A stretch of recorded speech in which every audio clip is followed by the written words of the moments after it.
એક ગામમાં એક દાદાનો એવો નિયમ હતો કે ગામમાં કોઈ પણ માણસ કોઈ પણ વસ્તુ વેચવા માટે નીકળે અને એની બેઠકની બાજુમાંથી નીકળે ત્યારે એ દાદા એને પૂછે કે ભાઈ શું વેચવા નીકળો છો? કે કેળા. કે ગામમાં કોઈ લીધા? તો કે હા. એટલે દાદા કાંઈ ન બોલે.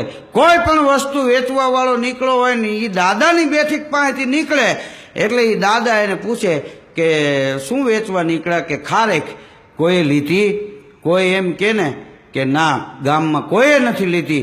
ત્યારે દાદા એમ કહેતા કે એ બધી ખારેક અહીં બેઠકમાં મૂકી દે, તારા કેટલા રૂપિયા થાય?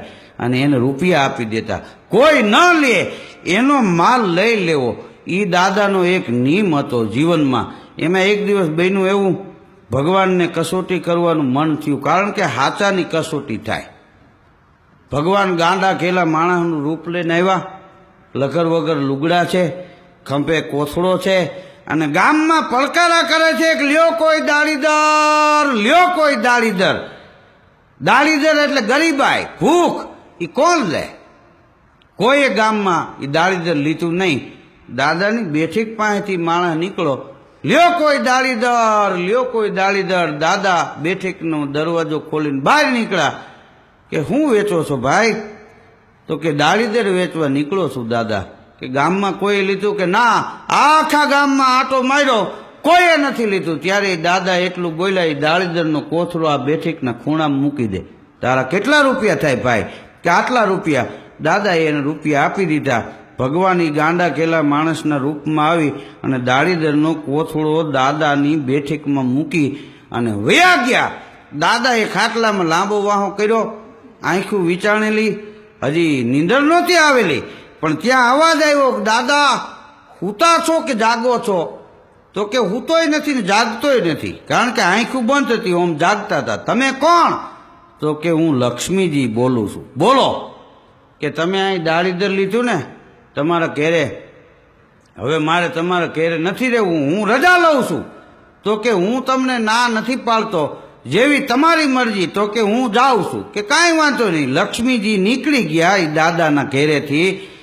થોડીક વાર થઈ બીજો અવાજ આવ્યો, દાદા સૂતા છો કે જાગો છો? સૂતોય નથી ને જાગતોય નથી. તમે કોણ? તો કે હું તમારું પુણ્ય બોલું છું. બોલો. તો કે આ દાળીદર તમે લીધું ને ઘેરે, લક્ષ્મીજી વૈયા ગયા, હવે હું જાઉં છું.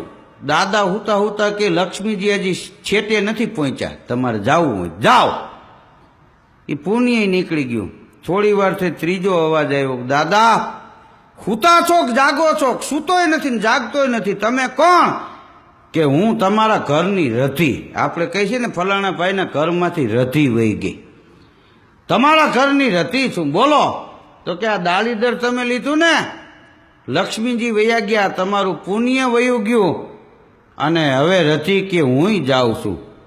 દાદા કે હું ના નથી કહેતો, જાવું હોય જાઓ. એ રધી નીકળી ગઈ. અને વળી ચોથો અવાજ આવ્યો, દાદા હુતા છો કે જાગો છો? તો કે હુતોય નથી ને જાગતોય નથી. તમે કોણ?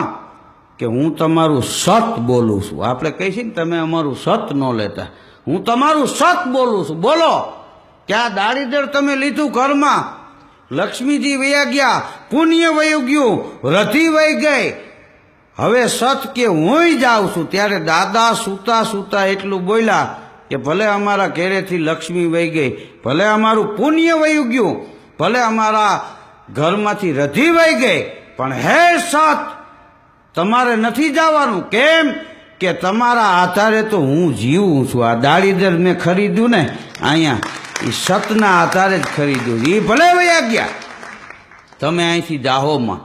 બન્યું એવું, ત્રીજે દી લક્ષ્મીજી પુણ્ય ને રધી એ પાછા આટો મારીને દાદાના ઘેરે આવ્યા હતા. શું કામ? સત હોય ને ત્યાં બધાને એક દી પાછું આવવું પડે. સત્યની એટલી તાકાત છે. દેખો હરિચંદ્ર હાયલા બજારે, સતવાદી સતને માટે, રાજા છતાં રૂખી ઘેર વેચાણા, એ બાણા તણા બિરદ માટે. દેખો હરિચંદ્ર રાજા હાયલા બજારે. આપણે હજી કહીશું તું થોડો હરિચંદ્રનો દીકરો છો એમ.